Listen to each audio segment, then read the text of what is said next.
La bourse, un mot qui peut faire un peu peur, non? On entend parler de marché, d'actions, ça a l'air super compliqué. Eh bien aujourd'hui, on va défricher tout ça. L'idée c'est simple, on prend le jargon des experts et on le traduit en langage de tous les jours pour que tout le monde puisse s'y retrouver. Mais avant de plonger dans le vif du sujet, il faut qu'on s'arrête sur la question fondamentale. C'est vraiment la question qui sous-tend tout le système financier. Et si on comprend ça, on a déjà compris l'essentiel. Ok, alors voilà notre feuille de route pour aujourd'hui. On va commencer par la vue d'ensemble, pourquoi les marchés existent, puis on verra les règles du jeu pour l'investisseur. On ouvrira la boîte à outils, actions, obligations, c'est quoi la différence, ensuite comment on gère tout ça. Et on terminera par le concret, comment on passe un ordre en bourse. Allez, on attaque. Première étape, donc la vision d'ensemble. Essayons de comprendre à quoi servent, au fond, les marchés financiers. Alors, un marché financier, qu'est-ce que c'est? Faut imaginer ça comme un grand lieu de rendez-vous. D'un côté, il y a des gens, des ménages qui ont de l'épargne.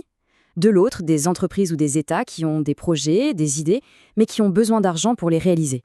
Le marché, eh bien, c'est tout simplement le système qui permet à ces deux mondes de se connecter. Et dans ce grand système, il y a en fait deux compartiments. D'abord, ce qu'on appelle le marché primaire. C'est là que tout commence. C'est un peu comme la maternité des actions. Une entreprise décide de s'introduire en bourse, elle émet de nouveaux titres. Et puis, il y a le marché secondaire. Ça, c'est la vie de tous les jours. Là où ces mêmes titres, qui existent déjà, sont achetés et vendus entre investisseurs. Bien sûr, pour qu'un marché fonctionne bien, il faut des règles et quelqu'un pour les faire respecter. Cet arbitre, en France, c'est l'AMF, l'autorité des marchés financiers. Son job, c'est de s'assurer que le jeu est équitable pour tout le monde, protéger l'épargne, s'assurer que l'information circule bien et que tout se déroule sans accroc. Bon, maintenant qu'on a le décor, qu'on sait à quoi ça sert, passons aux choses sérieuses. Quelles sont les règles d'or, le b.a.-ba à connaître avant de se lancer? Il y a 3 principes qui sont vraiment fondamentaux. Le premier, savoir où l'on va. Quels sont ses objectifs, pour combien de temps on veut investir, quel niveau de risque on est prêt à accepter. Le deuxième, c'est un classique, mais c'est tellement vrai. Ne pas mettre tous ses œufs dans le même panier, c'est la diversification. Et le troisième, c'est peut-être le plus difficile, la patience. La bourse, ça se joue sur le long terme. Et ça, c'est une phrase qu'il faut graver dans le marbre. La performance est toujours liée au risque. Ça veut dire quoi? Ça veut dire qu'il n'y a pas de miracle en finance. Si quelqu'un promet des rendements très élevés, sans aucun risque, il faut se méfier. C'est un couple inséparable. Pour espérer gagner plus, il faut accepter de risquer plus. C'est la règle du jeu. À côté de ces grands principes, il y a quelques règles de bon sens, mais qui sont essentielles. D'abord, garder la tête froide. Les marchés montent et descendent, il faut éviter de céder à la panique. Ensuite, et c'est super important, on n'investit que l'argent dont on n'a pas besoin tout de suite. Il faut aussi bien doser, ne pas trop se concentrer, mais ne pas s'éparpiller non plus. Et puis, il faut être prêt à suivre ses investissements, surtout si on décide de gérer tout seul. Ok, on a le cadre, on a les règles. Maintenant, on ouvre la boîte à outils. Quels sont les instruments de base? On va se concentrer sur les deux plus connus, les actions et les obligations. Ce tableau, il est super clair. L'action, c'est simple, on achète une petite part d'une entreprise, on devient actionnaire, donc copropriétaire, on parie sur son succès. L'obligation, c'est complètement différent. Là, on ne devient pas propriétaire, on devient prêteur. On prête de l'argent à une entreprise ou un État qui s'engage à nous le rembourser avec des intérêts. D'un côté, on est un partenaire dans l'aventure, de l'autre, on est un créancier.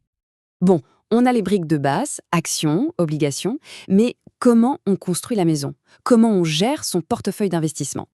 En général, on peut distinguer 3 grandes approches. La première, la plus courante, c'est la gestion libre. On choisit soi-même ses actions, ses obligations, on est aux commandes.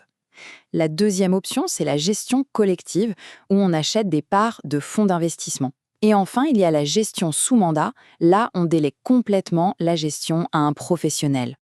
Alors, parlons un peu de ces fameux fonds, la gestion collective. En France, on les appelle souvent des OPC. C'est un concept assez génial pour démarrer. L'idée, c'est de mettre en commun l'argent de plein d'investisseurs pour créer un énorme portefeuille. Et ce portefeuille est géré par une équipe de professionnels. Et pourquoi c'est si populaire? Parce que ça a plein d'avantages. D'abord, la diversification est immédiate. Même avec une petite somme, on est investi dans des dizaines de titres différents. Ensuite, on profite de l'expertise de gérants professionnels. Ça donne accès à des marchés qui seraient difficiles à atteindre en solo, et c'est généralement assez simple d'acheter ou de vendre ses parts. Allez, on arrive au bout du chemin, à l'étape la plus concrète. Comment ça se passe, techniquement, quand on veut acheter ou vendre un titre?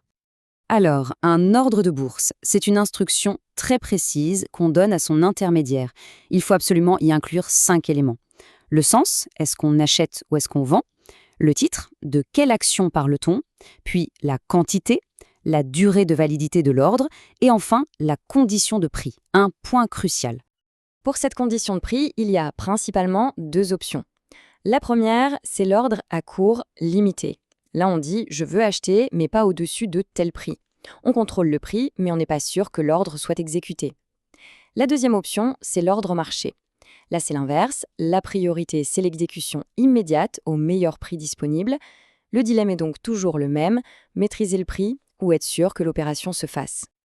Voilà, on a parcouru le chemin du grand concept à l'ordre de bourse très concret. Mais au-delà de toute la technique, si on devait tout résumer à une seule chose, ce serait cette question. Avant même de regarder les marchés, la première question à se poser, c'est pourquoi est-ce que je veux investir? Préparer sa retraite? Acheter une maison? Financer un projet? C'est la réponse à cette question qui va définir toute la stratégie. Finalement, le meilleur investissement, c'est celui qui est fait pour de bonnes raisons, ses propres raisons.